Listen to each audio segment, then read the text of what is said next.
रुख करते हैं हरियाणा का, सीधा आपको रोहतक ले चलेंगे, जहां पर की कार्यक्रम में सीएम नायब सैनी संबोधित कर रहे हैं। सरदार हरा सिंह सैनी जी, सुभाष सैनी जी और हमारे बहुत ही प्रतिष्ठित गायक अमित सैनी जी और उपस्थित सभी मंच पर विराजमान आज इस गौरवशाली दिवस के अवसर पर सभी सैनी एजुकेशन सोसाइटी के हमारे पदाधिकारी और सभी सैनी एजुकेशन सोसाइटी के हमारे फैकल्टीज मेंबर, प्रिंसिपल और सभी टीचर्स और उपस्थित सभी महानुभाव, मातृशक्ति, प्यारे बच्चों, आप सबको दोनों हाथ जोड़ करके राम राम करता हूं। आज मेरे लिए ये बहुत ही गौरव का दिन है कि आज सैनी एजुकेशन सोसाइटी के लिए भी ये ऐतिहासिक और गौरवशाली दिन है। इस सोसाइटी ने समाज में शिक्षा का प्रकाश फैलाने के 75 वर्ष पूरे किए हैं। ये हमारे लिए गर्व की बात है। इस अवसर पर आप सबके बीच में आकर के मुझे बहुत ही गर्व और गौरव की अनुभूति हो रही है। सबसे पहले मैं सैनी एजुकेशन सोसाइटी द्वारा समर्पण भाव से शिक्षा के क्षेत्र में सराहनीय योगदान के लिए आप सबको हार्दिक बधाई और शुभकामनाएं देता हूं। यह मेरे लिए विशेष गर्व का क्षण है कि आज मुझे इस ऐतिहासिक अवसर पर महात्मा ज्योतिबा फुले शिक्षा सदन का लोकार्पण और सैनी पब्लिक स्कूल के नए भवन का शिलान्यास करने का मुझे सौभाग्य मिला है। इन भवनों में सोसाइटी के स्वर्णिम इतिहास में एक नया ये अध्याय और जुड़ रहा है। ये हमारे लिए बहुत ही गर्व की बात है। मित्रों, महाराजा सूरसैनी के वंशज सैनी समाज का इतिहास और प्राचीन और गौरवशाली रहा है। इस समाज ने हमेशा श्रम, त्याग और सेवा को अपना धर्म माना है। सामाजिक क्रांति के अग्रदूत महात्मा ज्योतिबा फुले और भारत की प्रथम शिक्षिका माता सावित्रीबाई फुले वो समाज के रत्न हैं। वे समाज के हर वर्ग के प्रिय व अज्ञात शत्रु हैं। उन्होंने समाज में विशेषकर महिला शिक्षा के क्षेत्र में क्रांतिकारी कार्य किए हैं। उन्होंने कमजोर वर्गों के उत्थान के लिए अपना पूरा जीवन वो समाज के हित में लगाया है। ये हमारे लिए बहुत गर्व की बात है। मित्रों, मुझे खुशी है कि महात्मा ज्योतिबा फुले जिन्हें उस समय देश और समाज को जगाने का काम किया है जब भारत माता गुलामी की जंजीरों की बेड़ियों में ये जकड़ी हुई थी। वे कैसे महान समाज सुधारक हुए हैं। वे कैसे युग दृष्टा युग पुरुष हुए हैं जिन्होंने समाज में फैले अन्याय और भेदभाव को न केवल पहचाना बल्कि उसके विरुद्ध आजीवन संघर्ष किया है और लोगों को एक रास्ता दिखाया है। मुझे खुशी है कि उन्होंने बालिकाओं की शिक्षा, विधवा विवाह, वंचित वर्गों के उत्थान के लिए अपनी लगातार आवाज उठाने का, बुलंद करने का काम किया है। वह भी उस दौर में जब बातें सोचना भी ये दूर की बात होती थी। मित्रों, उनका कहना था, महात्मा ज्योतिबा फुले जी वो बोलते थे कि शिक्षा ही व्यक्ति और समाज का उत्थान कर सकती है। उन्होंने अपनी पत्नी माता सावित्रीबाई फुले के साथ मिलकर भारत का पहला लड़कियों का स्कूल पुणे में खोलने का काम अगर किसी ने किया है तो महात्मा ज्योतिबा फुले ने किया है। मुझे खुशी है कि जिसने नारी और पिछड़े व वंचित वर्गों के आत्मविश्वास को जगाया है, मैं महात्मा ज्योतिबा फुले और माता सावित्रीबाई फुले को श्रद्धा पूर्वक मैं नमन करता हूं, उनको प्रणाम करता हूं। मुझे खुशी है कि आज जब मैं सैनी एजुकेशन सोसाइटी में यहां आप लोगों के बीच में मैं जब यहां आया हूं तो मुझे जो हमारे आप सब जानते भी हैं कि आजादी से पूर्व देश में अशिक्षा एवं पिछड़ापन था, शिक्षण संस्थाओं का देश के अंदर अभाव था। उस दौर में हमारे बुजुर्गों ने समाज को सहयोग से शिक्षा जो शिक्षण संस्थाएं हैं, शिक्षण संस्थाएं खोलने का ये काम किया है। सन 1937 में मुझे खुशी है कि मास्टर सीताराम जी ने अपना मकान शिक्षा के लिए उत्सुक युवाओं को ठहरने खाने पीने के प्रबंध के लिए उन्होंने दिया था। ये हम सब के लिए बड़े गर्व की बात है। मुझे ये भी खुशी है कि सैनी एजुकेशन सोसाइटी 10 मई 1941 को इसी शहर की एक चौपाल में सैनी प्राइमरी स्कूल से इसने अपनी यात्रा वो शुरू की थी और आज ये इसके बाद सन 1950 में ये सैनी एजुकेशन सोसाइटी का एक गठन हुआ। शिक्षा के प्रसार के लिए महत्वपूर्ण कदम आगे बढ़ाया गया, हम सब जानते हैं। और महात्मा ज्योतिबा फुले के कर्म ही पूजा है कि संदेश पर चलते हुए 75 वर्षों बाद आज यह सोसाइटी एक वट का वृक्ष बन करके आज खड़ी हुई है। आज इस सोसाइटी के अधीन कई शिक्षण संस्थाएं चल रही हैं। इन संस्थाओं में हजारों बच्चे न केवल ज्ञान बल्कि संस्कार भी प्राप्त कर रहे हैं। यह यात्रा शिक्षा के प्रति आपके समर्पण का ये दर्पण है। इस संस्था को यहां तक पहुंचाने में समाज के अनेक लोगों ने तन मन और धन से इसका सहयोग किया है, जिनको आप लोगों ने अभी सम्मानित भी किया है।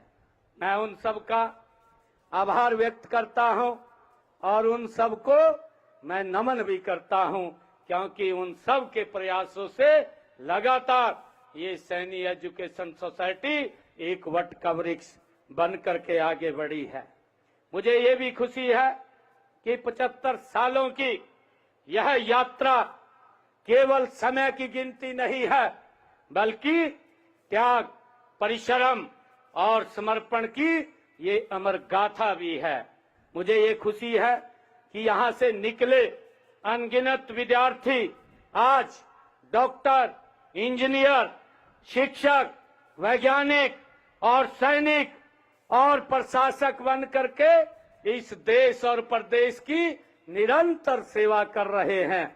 मैं ऐसे सब लोगों को जिन्होंने इस एजुकेशन संस्थान का नाम रोशन किया है, उनको भी मैं बहुत बहुत साधुवाद देता हूं। मित्रों, कहा भी गया है कि शिक्षा वह दीपक है जो अज्ञानता के अंधकार को मिटा करके ज्ञानता की ओर भाइयों ये ले जाता है। आज जब हम पीछे मुड़ करके देखते हैं तो हमें गर्व होता है।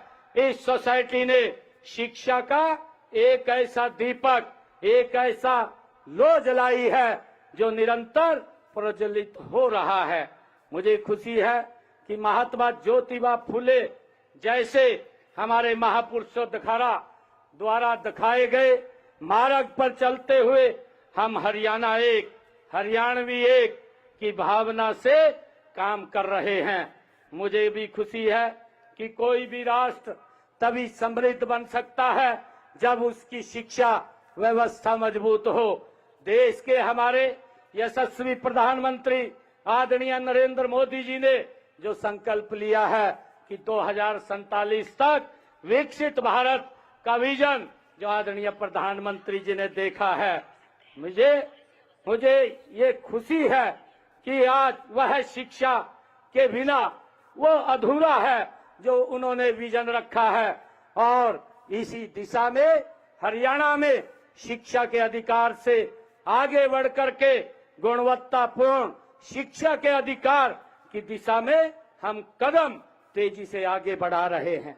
माननीय प्रधानमंत्री जी की कौशल नेतृत्व में आज देश में न्यू एजुकेशन पॉलिसी, नई राष्ट्रीय शिक्षा नीति बनाई गई है।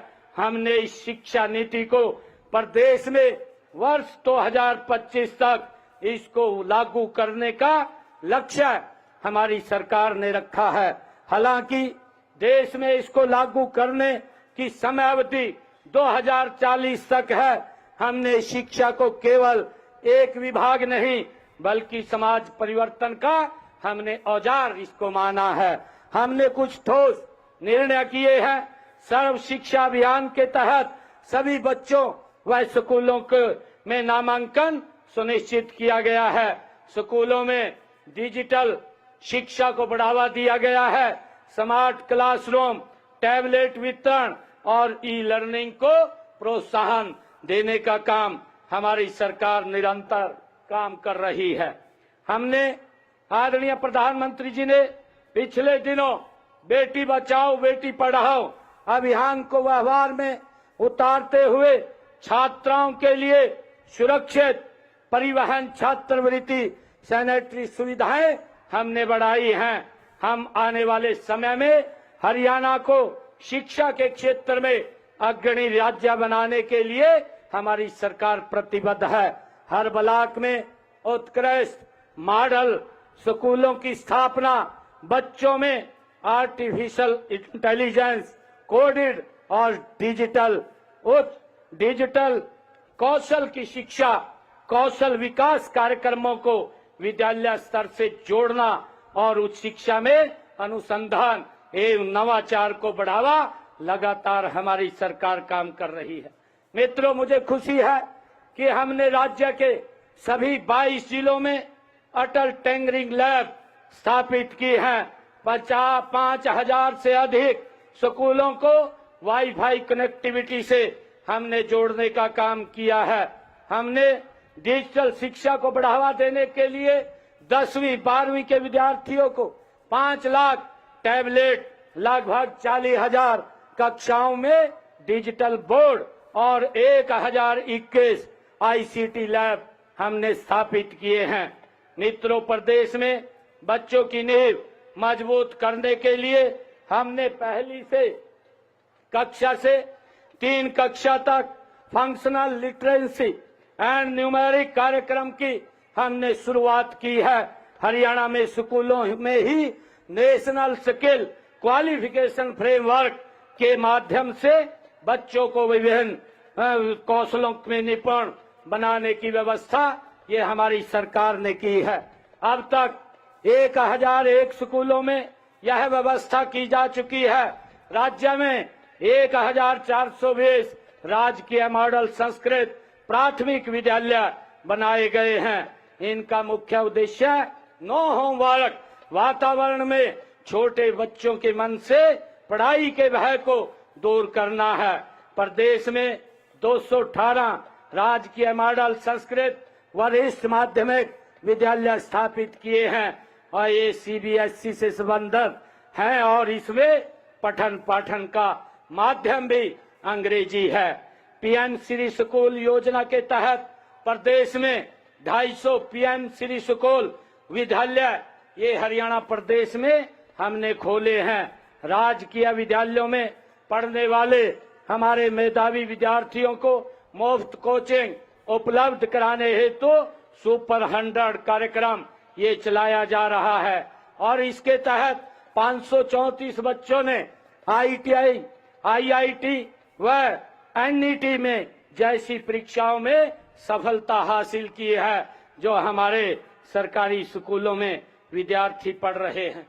मित्रों, मुझे खुशी है कि प्रदेश के विद्यालयों में अधिक से अधिक विद्यार्थी विज्ञान विषय को पढ़े, उनकी सोच और दृष्टिकोण वैज्ञानिक हो, उनकी विज्ञान व गणित के प्रति रुचि बढ़े। इस उद्देश्य से 2022 से कक्षा 9 के विद्यार्थियों के लिए बुनियाद कार्यक्रम आरंभ किया है। 12वीं में 90% से अधिक अंक लेने वाले हमारे गरीब परिवार के होनहार विद्यार्थियों के लिए मेधावी छात्रवृत्ति योजना और इसके तहत विद्यार्थियों को 1,11,000 रुपए का पुरस्कार देने का काम ये हमारी सरकार कर रही है। साथियों, शिक्षा ही वह माध्यम है जिससे समाज के पिछड़े वर्ग के लोगों को सशक्त बनाया जा सकता है और इसलिए हमने शैक्षणिक संस्थानों और नौकरियों में भी 27% का आरक्षण ये हमारी सरकार ने लागू किया है। हमने पिछड़े वर्ग के 3 लाख रुपए तक सालाना आय वाले परिवारों के बच्चों को देश में कहीं भी पढ़ाई करने के लिए 15 लाख रुपए और विदेश में पढ़ाई करने के लिए 20 लाख रुपए मात्र शिक्षा ऋण 4% ब्याज दर पर देने का निर्णय ये हमारी सरकार ने लिया है ताकि बच्चों को और उनके माँ बाप को शिक्षा में कोई दिक्कत, कोई समस्या ना आए।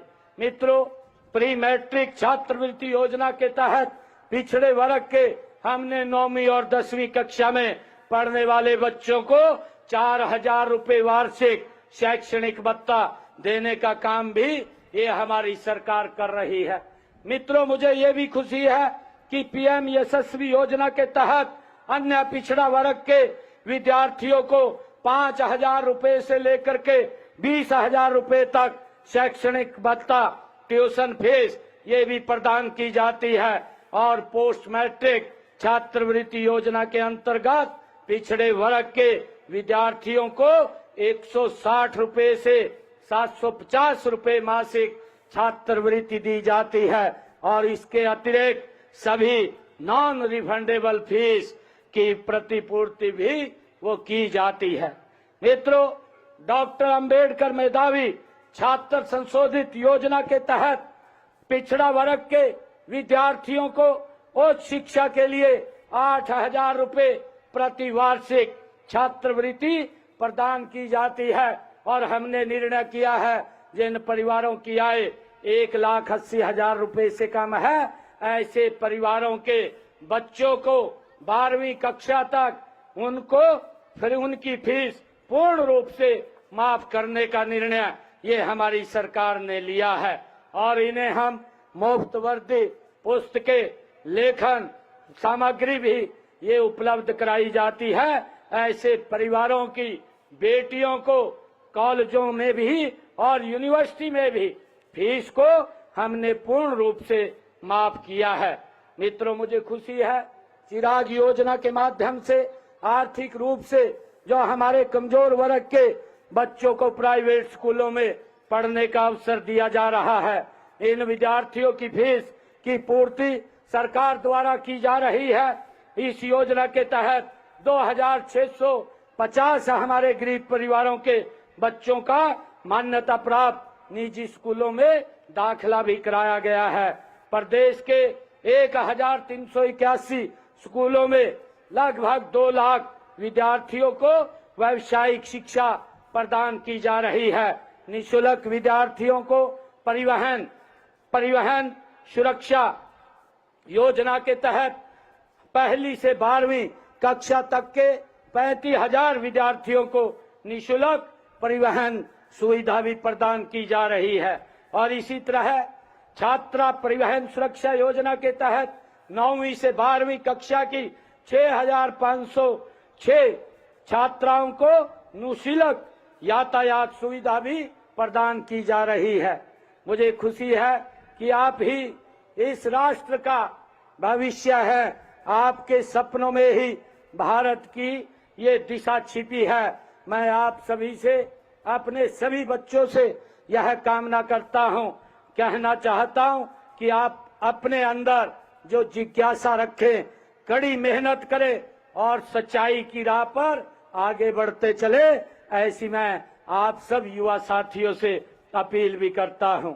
मैं अभिभावकों से भी ये निवेदन करता हूं कि आप केवल बच्चों को स्कूल भेजकर अपने कर्तव्य से मुक्त न रहे, उनके शिक्षण, चरित्र और व्यक्तित्व निर्माण में अपनी भूमिका अत्यंत आपकी महत्वपूर्ण है, उसको निभाने का काम करें।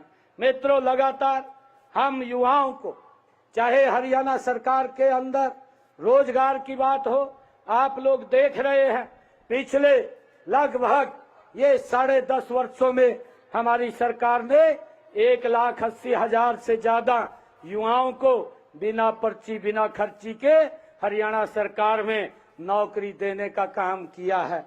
और मित्रों, मैं बताना चाहूंगा, अभी अपने बजट के अंदर मैंने इस बात की भी घोषणा की थी कि हम हरियाणा प्रदेश के 10 जिलों के अंदर IMT का निर्माण करेंगे। उसके लिए पूरी प्रक्रिया शुरू हो गई है और IMT एक बनेगी। एक IMT में लगभग 50 लाख युवाओं को रोजगार उसमें मिलेगा। और भाइयों, मुझे खुशी है कि इन IMT के अंदर लगातार हम गति से काम कर रहे हैं ताकि हमारे युवाओं को रोजगार के साधन खड़े हों। उसको लेकर के हमारी सरकार निरंतर काम कर रही है। आज सैनी सोसाइटी के 75 वर्ष पूरे होने पर मैं अंत में एक बार फिर जो हमारे सैनी एजुकेशन सोसाइटी के सभी महानुभाव हैं, पदाधिकारी हैं, इस 75वें स्थापना वर्ष की मैं उनको और आप सबको बहुत बहुत हार्दिक शुभकामनाएं देता हूं और आशा करता हूं कि यह संस्था आने वाले वर्षों में शिक्षा के क्षेत्र में और नई ऊंचाइयों को ये छुएगी और ये लगातार आगे बढ़ती जाएगी। मैं आज यहाँ पर जब आया हूँ तो मुझे प्रधान जी ने यहाँ मांग पत्र मुझे दिया है सैनी एजुकेशन सोसाइटी का, जो ये मांग पत्र है। और इस मांग पत्र में 4 मांगे इसमें लिखी गई हैं। मैं आज इन चारों मांगों को जो भी हम विभाग के अनुसार भेज करके इसमें जितना सहयोग मेरी तरफ से होगा इनको पूरा करवाने का काम ये हमारी सरकार करेगी और ये हमारी शिक्षण संस्थान और ऊंचाइयों को छुए। आज यहाँ पर महात्मा ज्योतिबा फुले भवन और एक नई बिल्डिंग का शिलान्यास यहाँ पर किया गया है। मैं आज यहाँ पर जब इस 75 वर्ष की यात्रा में मुझे सौभाग्य मिला है यहाँ आप सबके बीच आने का, तो मैं अपने डिस्क्रिप्शनरी खाते से 51 लाख रुपया आज यहाँ पर दे करके जाता हूँ। आप सबको मैं इसकी बहुत बहुत बधाई और शुभकामनाएं देता हूँ। इन्हीं शब्दों के साथ जय हिंद, जय भारत, जय भारत मां। देखिए, भव्य आयोजन किया गया। सीएम नायब सैनी ने मुख्य अतिथि के तौर पर शिरकत की है। इस मौके पर उन्होंने शिक्षा के महत्व पर जोर दिया के बताया है कि किस तरह से सरकार लगातार प्रयास कर रही है शिक्षा को बेहतर करने के लिए। सैनी समाज का ऐतिहासिक दिवस है ये। ज्योतिबा फूले ने शिक्षा को बढ़ावा दिया। सीएम नायब सैनी ने संबोधित किया, देश और प्रदेश में निरंतर सेवा करना चाहिए। सीएम नायब सैनी ने संबोधित किया। इस मौके पर उन्होंने शिक्षा पर बात की है। उन्होंने कहा कि ये सैनी समाज का एक ऐतिहासिक दिवस है। ज्योतिबा फूले ने शिक्षा को बढ़ावा दिया। देश और प्रदेश में निरंतर सेवा करनी चाहिए। सीएम नायब सैनी ने संबोधित किया।